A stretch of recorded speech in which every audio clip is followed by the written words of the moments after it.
Hi guys, it's CL Creech. I am back reading my debut book, One Last Quest. I am the creator, publisher, and author of this book. I know a lot of people haven't had time to read it yet, so every day I'm reading a new chapter for you. Today we are on chapter 7, Setting Up Camp. If you don't want to wait for me to read, buy the book. Links below in the description. But here we go, chapter 7, Setting Up Camp. By the time the group got to the campsite, it was early afternoon. The sun was shining brightly overhead, and the air was warm with an occasional cool breeze. The weather was as close to perfect as possible. The place they were camping was in a clearing right next to the lake, at least half a mile from any other campsite. They found this spot over 20 years ago on one of their first big camping trips. It was perfect for them because it was on the backside of the lake, so it was rare anyone else came around, but they still had access to the trails and other lake features. As soon as they pulled up to the clearing, everyone got out of the van and began to look around. It brought back some nostalgia for the entire group. Even Kelly took her eyes off her phone long enough to enjoy the view. "Let's get camp set up, and then we'll figure out what to do," Rick said. "Michelle's the game master. Why don't we let her guide us on the next steps of the quest?" Kelly asked. Everyone started to look at Michelle as if to ask for guidance. This made Michelle feel a bit awkward to have all eyes on her. During past camping trips, she had planned the entire weekend. However, she usually had everything figured out well in advance. She'd come up with activities and let the group take it from there. Since she didn't plan this trip, she didn't know what to do. You guys always figured that stuff out. I just pointed you in the right direction," Michelle said. "So then point us in the right direction, Game Master," Jackie exclaimed. "Just like the old days. Your group's lost. What do we need to do?" Jackie knew that forcing Michelle to take the lead would only build her confidence. She knew that she may have sounded a bit rude, but it was for Michelle's own good. Part of this quest was to build Michelle up and remind her how great she can be. "Well, Michelle said, flustered, "I think we should start by unpacking our gear from the van." "And how do we decide who has to do the unpacking?" Everyone thought for a moment. "I know!" Danny exclaimed. Danny reached in the van and pulled out 5 small bags, each containing a set of role-playing dice. He threw a bag to each of the others and kept one for himself. "What do you want me to do with this?" Kelly asked, confused. "Let's roll to see who unpacks the van," Danny said with a smile. "D20?" Rick asked, referring to the 20-sided die in each of their packs. "Sure," Michelle said. "D20 sounds good." Roll the die on the ground. Low roll unpacks the van by themselves. Everyone nodded in agreement before squatting down in a circle to roll their dice. "Fair enough," Jackie said as she rolled. 12. Not great, but I'll take it." Kelly rolled next. "Natural 20.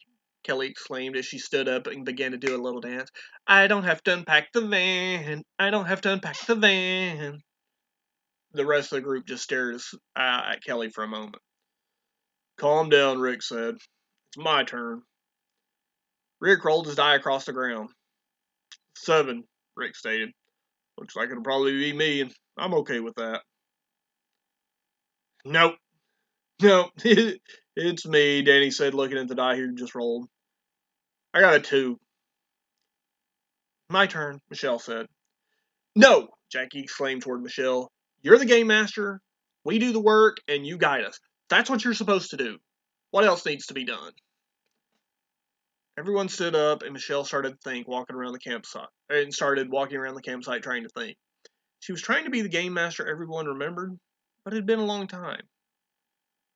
"Let's see. We need to put up the tent," Michelle said as she thought out loud. Jackie, Danny, and Kelly kept their eyes on Michelle as she walked around almost lost in thought. "We need to gather some wood and start a fire," Michelle continued. "Maybe do some fishing so we have fresh fish to eat. Does anyone want to volunteer, or should we roll again?" "Tent's already up," Rick said with a smile as he attached the last tent pole in place. No one had noticed Rick putting up the tent as Michelle had walked around and thought. "What the?" Jackie started to ask. "How?" Kelly asked. "Huh?" Danny said with confusion. "How'd you get that up so fast?" Michelle asked. I'm a wizard, remember? I use magic, Rick said with a big smile. Nobody understood how Rick did half the stuff he did, but they all just accepted that he was a wizard and he had his own way of doing things. We all remember, Jackie said. It was like the time you took down the bronze dragon with a single fireball. Everyone stood in quiet reflection for a moment to remember a moment from a game that happened more than a decade before. I remember that, Danny exclaimed. You got a critical roll on the fireball, so the fireball went down the dragon's throat and burned him from the inside. Wasn't that the same dragon whose testicles you cut off with a spear? Jackie asked Jackie. Carried that thing around like a trophy for a long time. Oh, yes, Jackie exclaimed. Called it my epic teabagging stick. I love that thing. Believe me, we all remember, Rick said with a laugh. You carried that thing around for months. Yeah, until a griffin swooped down and stole it from me. Still hate that griffin, Jackie said with anger in her voice. Everyone had a good laugh while reflecting back on the game. Even though it was just a game and was a fantasy in each of their minds, they all reflected on it as if it was real. In their minds, they really went on these adventures. To them, the quests were real. Well, we have food for tonight, Rick said, breaking the silence. If we wait until morning, we could take the raft out fishing. We probably just have better luck. We'll probably have better luck toward the east side of the lake just after sunrise. Good idea, Michelle said. So, other than gathering firewood and building a fire, what should we do now? Someone can help unload the van, Danny said hopefully. Michelle, Kelly said, nodding toward the 20-sided die in Michelle's hand. Michelle bent down and rolled the die on the ground. She rolled to see if Danny would get any help, and if so, from who. Let's see.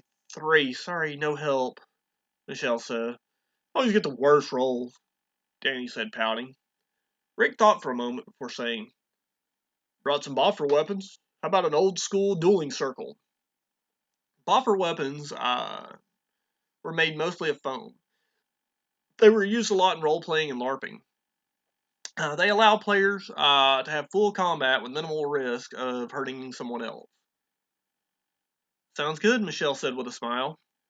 Why don't we hurry up and get some wood for the fire while Danny unloads the van, then we'll make the circle. Everyone nodded in agreement. Then Rick, Jackie, Kelly, and Michelle all walked off together, leaving together wood, leaving Danny by himself next to the van. 4 people to gather wood, 1 person to unpack this entire van. Whole trip was my idea, and I get stuck doing this. That's some bullshit, Danny exclaimed. Blame the dice, you crybaby, Kelly screamed back from a distance. Even though the last roll didn't go in his favor, Danny knew there would be more chances for him to roll high. Plus, they were about to do a dueling circle. This should be fun, and if it gave him a chance to get close to Kelly, it would be even better. Danny knew this was going to be a good day after all. Alright guys, end of chapter 7. I hope you're enjoying it so far. If you can't wait for chapter 8 tomorrow night, buy the book. Otherwise, and if you want to just give me a tip, hey, you can do that too. Or if you've got questions, email them, comment, and end of the month, I'll answer. Guys, thank you, and come back tomorrow for chapter 8. Bye.